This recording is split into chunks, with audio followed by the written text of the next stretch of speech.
तिथे कर्म धर्म संयोगाने तिथे एक जांभूळ विकणारी बाई आली आणि म्हणू लागली, जांभूळ घ्या जांभूळ, जांभूळ घ्या जांभूळ. ते शब्द त्या आंधळ्याच्या कानावर पडताच ते आंधळा करायला लागलो, ओ मावशी मला या 1 रुपयाचे जांभूळ द्या. त्या बाईने त्या आंधळ्याला 1 रुपयाची एक डबाभर जांभूळ दिले. ते जांभूळ कोणी खाऊ नये म्हणून पडू नये म्हणून त्या आंधळ्याने आपल्या आंगड्याच्या वटीत गेले आणि तिच्यातला एक एक काढून खाऊ लागला. त्याच्या कर्म धर्म संयोगाने त्या जांभळा बरोबर एक काळा भुंगा येऊन तो नेमकाच जांभळा बरोबर आंधळ्याच्या तोंडात गेला. आंधळ्याला सुद्धा समजले की आपल्या तोंडात भुंगा गेला, पण आंधळ्याने विचार केला, भुंगा काय फुकट आला का? आला का? भुंगा काय फुकट आला नाही. तो सुद्धा जांभळा बरोबर वजनातच आला. म्हणून आंधळा जांभळा बरोबर कच्चा चावू लागला. तेव्हा तो भुंगा चिर्र आवाज करू लागला. आंधळा म्हणे, तू चिर्र कर का पिर कर, मी तुझ्या बापालाही सोडणार नाही. तसेच तुम्ही 2 तास माझ्या तावडीत पडले आहात. चिर्र करा का पिर करा, 2 तास तुमच्याही बाला सोडणार.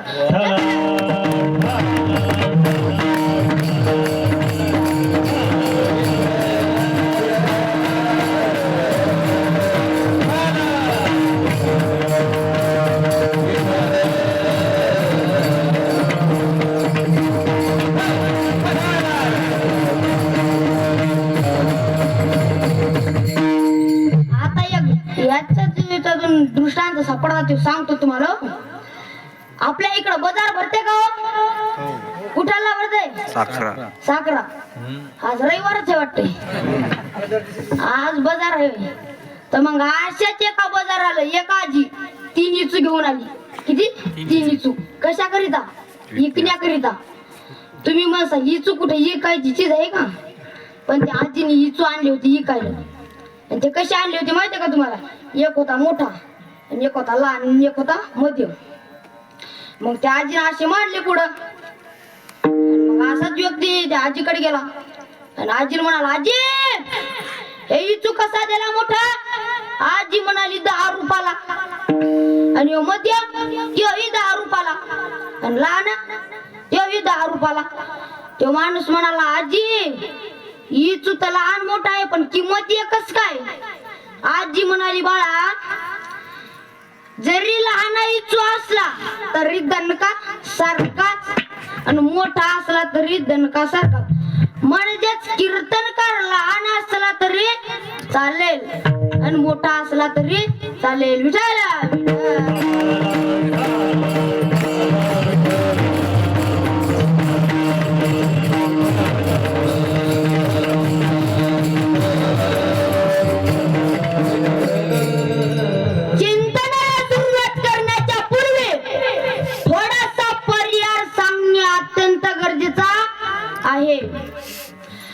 आज मी या नारदाच्या पवित्र गादीवर उभा आहे. याचे खरे पुण्य कोणाचे असेल तर माझे गुरुवर्य श्री हरी भक्त पारायण रेणुका दास भगवान बाबा परिसकर यांच्या कृपा आशीर्वादाने आज मी या ठिकाणी उभा आहे. व तसेच माझ्या आई वडिलांनी, काका काकूने, मामा मामीने, चुलता चुलतीने व तसेच आमच्या फुफाट्या परिवाराने कुठेतरी केलेले परोपकार व दान धर्म याची काही पुण्य आज फळाला आलेली आहे. आणि आज पुण्यभूमी पवित्र स्थळ मुंगसाजी नगर या गावामध्ये अतिशय भव्य आणि दिव्य अशा स्वरूपाचा हा अखंड हरिनाम सप्ताह, तसेच या सप्ताहामधली पहिली कीर्तन रूपी सेवा माझ्या वाटायला आलेली आहे. ही माझी महान भाग्य समजतो. विठ्ठल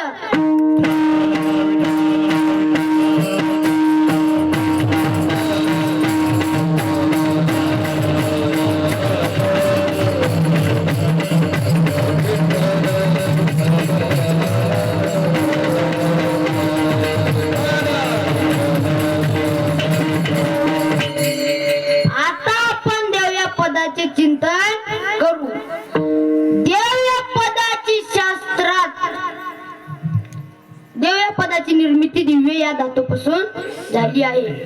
जो दिव्य तो देव, जो जगत भरून तो देव, जो सर्वांना दान देतो तो देव, जो सर्वांचा सहार करतो तो देव, जो सर्व जगाचा उत्सव करतो तो देव. घेऊनी चक्रगदा हाती भक्ता राखे पायापाशी, दुर्जनाशी सवारी हाची धंदा करीतो. सूर्याला सुद्धा प्रकाश देवापासूनच मिळतो. सर्व घटी राम देहा देही एक, सूर्यप्रकाश एक सहस्त्ररश्मी एक. तुझी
गुणीजळ मंडळी लाभलेली आहे. आमचे मृदंगाचार्य नाव काय? माऊली महाराज गोड असा मृदंग वाजवतात. यांच्या करता ही जोरदार टाळ्या वाजवा. तसेच आमचे गायनाचार्य दिलीप महाराज यांच्याकरिता ही जोरदार टाळ्या वाजवा. माऊली महाराज तसेच आपले घोरदडी भजनी मंडळ यांच्याही चरणी नतमस्तक होतो. सेवेला सुरुवात करतो. विठ्ठल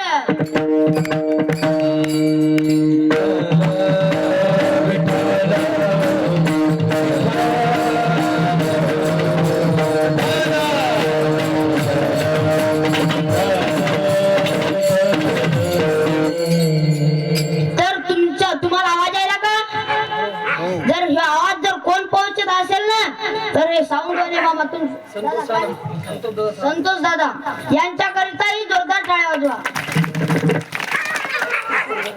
तुम्ही आम्ही लयला वाढव, तुम्ही आम्ही लयला वाढव. लोक म्हणतात देवाने आम्हाला काय दिले, तर याच उत्तर ज्ञानेश्वर महाराज सांगतात. दिले इंद्रिय हात पाय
संस्थेतले गुरु भाऊ गुरु बहिणी आहे उभे आहेत. श्री संत बाळू मामा वारकरी शिक्षण संस्था देऊळगाव बंडा यांच्याकरिता जोरदार टाळ्या वाजवा. तसेच आपल्या गावातले विनेकरी बाळू महाराज फुपाटे यांच्याकरिता सुद्धा जोरदार टाळ्या वाजवा. दिले इंद्रिय हातपाय कान डोळे मुख बोलाया वचन. तर देवाने आपल्याला जे हात दिले ते कशा करता दिले हो? कशा करता दिले? तर कीर्तनात भजनात टाळी वाजवण्याकरिता दिले. परंतु आपण या हाताचा उपयोग कशा करता करतो? चालता चालता लोकांच्या वावरातला हरभऱ्या उपटण्यात करतो. देवाने जे आपल्याला पाय दिले तर ते पाय कशा करता दिले हो? तर पायी पायी तीर्थयात्रा करण्याकरता देवाने आपल्याला पाय दिले. परंतु त्या पायाचा उपयोग कशा करता करतो महाराज आपण? चालता चालता लोकांना लाथा मारण्याचं काम करतो. देवाने आपल्याला जे कान दिले, तुम्हाला दिले का? देवाने जे आपल्याला कान दिले ते कशा करता दिले? कीर्तन भजन पोथी पुराण ऐकण्याकरता देवाने आपल्याला कान दिले. परंतु आपण त्या कानाचा उपयोग कशा करता करतो? हेडफोन पासून गाणे ऐकतो. देवाने आपल्याला डोळे दिले ते कशा करता दिले? तर देवाचं स्वरूप बघण्याकरिता. परंतु आपण त्या डोळ्याचा उपयोग कशा करता करतो? तर गॉगल लावून सेल्फी काढण्यात करतो. तर मला सांगा, इतक्या श्रेष्ठ देव सहजासहजी मिळतो का हो? तर अजिबात नाही. म्हणून तुकडोजी महाराजाचं प्रमाण आहे, दगडाचं दे त्याला वज्राचं घे.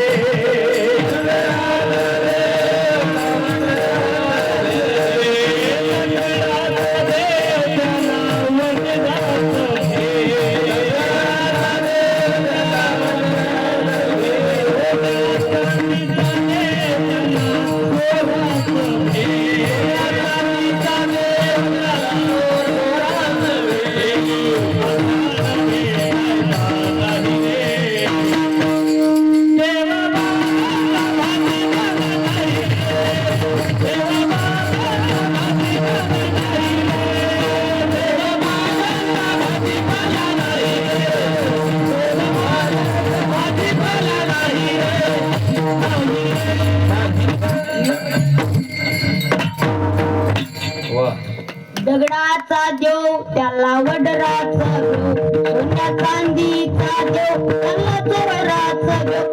देवा शान भेटायचा नाही रा, देव बाजाराचा भाजीपाला नाही, बाजाराचा भाजीपाला.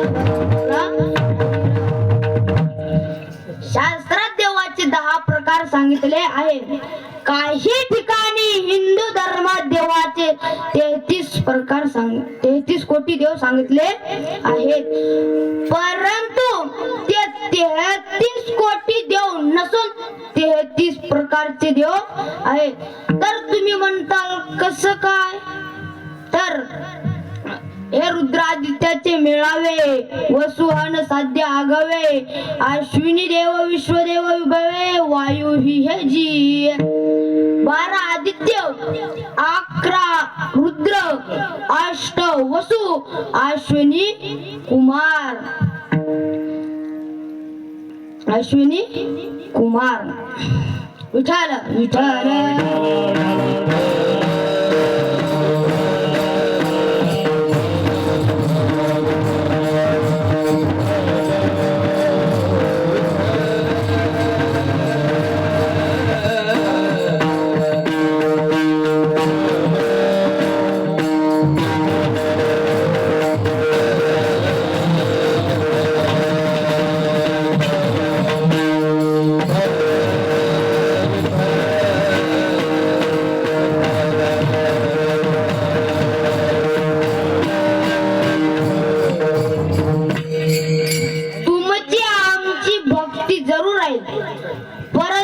एका वेश्यासारखे वेश्या कशी दररोज आपला पती बदलते, तसंच आपण वार आली की देव बदलतोच.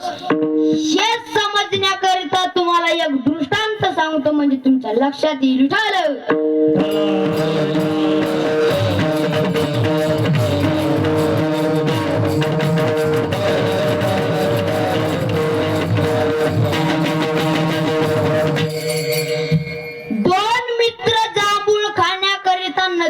पलीकड हे जांभूळ खात असताना नदीला मोठा पूर आला. जांभूळ खात असताना नदीला मोठा पूर आला. एक होता हिंदूचा आणि एक होता मुस्लिमचा. जो हिंदूचा होता तो महादेवाचा धावा करू लागला. मग महादेवाचा धावा करू लागला. महादेव पहिलाच भोळा देव. ते म्हणे पार्वती माझा भक्त मोठ्या संकटात अटकला, मला त्याला वाचवण्याकरिता जाणं लागते. मग पार्वती म्हणाली हो तुमचे देव दररोजचेच आहेत, मला बिन बघू द्या बरं कोणता देव भक्त आहे तुमचा. तर मग महादेव पार्वती नदीच्या काठी येतात.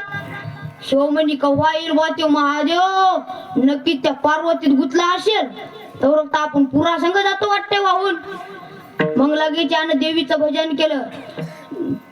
जय जय भवानी मनरमणी माता पूर्वसिनी 14 भुवनाची स्वामिनी महिषासुरमर्दिनी जय जय भवानी. देवीचं भजन करू लागला. देवीचं भजन करत असताना देवी म्हणाली माय भक्त संकटात अटकला. भक्त कोणता बी अटकल्यावर देवाला जाणंच लागतंय. मग देवी बी निघली. देवी पण नदी काठी आली. शेव म्हणी कवाईल बुवा ती देवी नक्कीच काही काम धंदा करत बसली असं. त्याचा परता आपला विठ्ठल बरा. लगेच त्यानं विठ्ठलाचं भजन सुरू केलं. विठ्ठल विठ्ठल विठ्ठला हरी ओम विठ्ठला पंढरीच्या पांडुरंग हरी ओम विठ्ठला. विठ्ठलाचं भजन करू लागला. विठ्ठल बिन मग विठ्ठल रखुमीला म्हणते रखुमिनी मी जातो बरं. मग विठ्ठल थकला. विठ्ठल अर्ध्या मध्ये लोक येते का नाही. शेवमणी कवाईल बापा ते विठ्ठल पंढरी का कमी लांब आहे काय. तर आपला सत्यानाश होते इकडं. मग यानं लगेच गुरुवारचं भजन सुरू केलं. गण गण गणात बोते गण गण गणात बोते गण गण गणात बोते गण गण गणात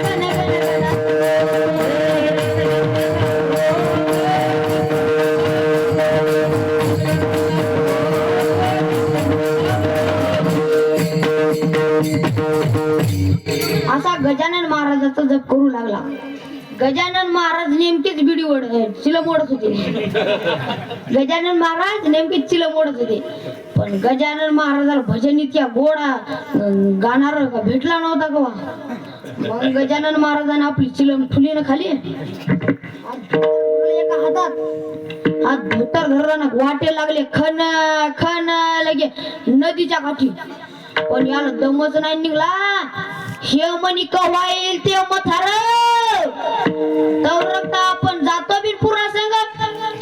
त्याच्या परता आपली देवी बरी म्हणी. मग लगेच त्यानं भजन सुरू केलं. मैं तो आरती उतारू रे संतोषी माता की हे जय मा. असं संतोषी मातेचं भजन करू लागला. संतोषी मातेला तर पहिलाच लय दिवस झालता भक्तच भेटला नव्हता. म्हणून संतोषी माता गुळ फुटाने खात खात येऊ लागली. गुळ फुटाने कळतात का तुम्हाला का आपल्या इकडे आहेत का नाही. बोलत चला. संतोषी माता गुळ फुटाने खात खात येऊ लागली. नदी जवळ आली पण मात्र गुळ फुटाने संपले होते का नाही. संतोषी मातेला वाटली इतके गुळ फुटाने खावा आणि मग जावा. पण याला का दमच निघणार बा. शेवमणी कव्वाईल बापाची देवी नक्कीच भांडी गिंडे घासत असल. त्याच्या परता आपला मारुती बरा गावातला लगेच त्यानं भजन सुरू केलं. हे अंजनीच्या सुता तुला रामाचं वरदान एक मुखाने बोला बोला जय जय हनुमान. एक मुखाने बोला बोला जय जय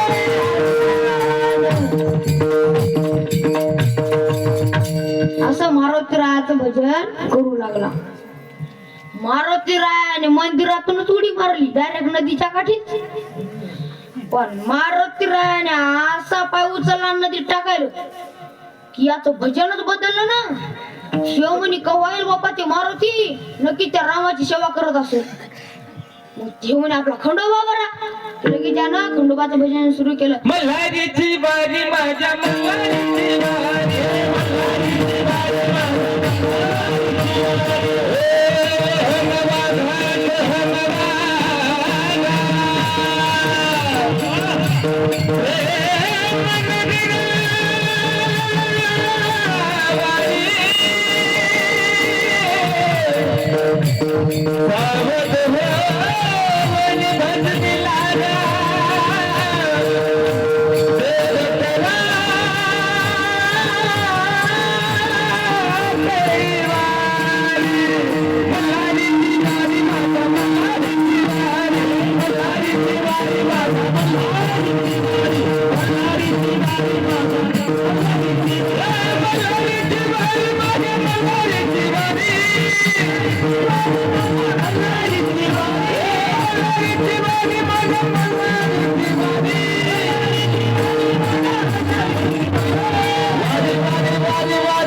गायनाचार्यासाठी एकदा जोरदार टाळ्या वाजवा. काय प्रमाण दिलं महाराज.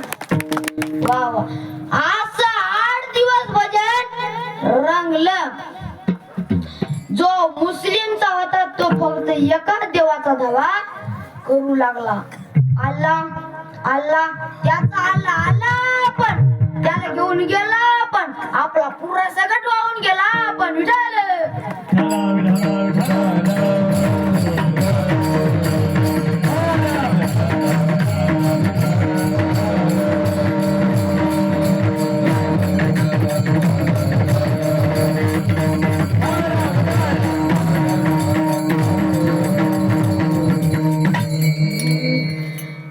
एका गावात नवीनच लग्न झालं. मग जवाई थोडा लाजच होता ना. मग जवाई गेला सासरवाडीला. जवाई गेला सासरवाडीला. मग सासरवाडीला गेल्यावर मामीने इतक्या 2-2 घंट्याला वेगवेगळा पदार्थ बनवू लागले. कांदा पोहे, खिचडी, भजे, पापडी. दुपारी काय दुपारी तुम्हाला माहित आहे का? मिरची भजा आणि डबल वडापाव, जिलाबी, जेव्हा बासुंदी गिसुंदी आपल्याला खायला भेटते का? आता जवळ खायला भेटू लागली. आणि संध्याकाळी 11 पुरणपोळ्याचा बेत. मग जवाई बापूला पाहुणा म्हणते, दाजी झाडा फिरायला यायचं का? पण दाजी लाजू लागले. मग जवाई बापू म्हणतात, मला नाही यायचं, मला नाही यायचं. सासूबाई म्हणाली, पाहुण्याला स्पेशल बैठक खोली द्या.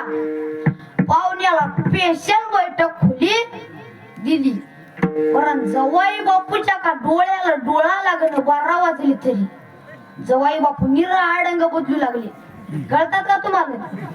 या आडंगावर एकदा, त्या आडंगावर एकदा, अशी आडंगच बदलू लागले. कशामुळे तुम्हाला माहिती आहे का ते? सांगालो कळत असेल ना तुम्हाला. अरे कांदा पोहे, मिरची भजी यायची अशी जुगलबंदी लागली होती. केले गेले तुम्हाला पाहत असताल. तर मग जवाई बापू रातच्या 1 वाजता उठला. दरवाजा उघडला आणि असा इकडं पाहते एकदा तिकडं पाहते. बाहेर कोणीच नाही. जवाई बापून भर चौकात कार्यक्रम केला. इथंच एका शावकाराचं दुकान होत. शावकाराचं दुकान होत. मग पाहुण्याने त्या फुलं घेतली आणि त्या मालावर टाकली. पण माल काय लहान नव्हता ना. चांगला 2-3 किलोचा माल होता. झाकलेच जाईन.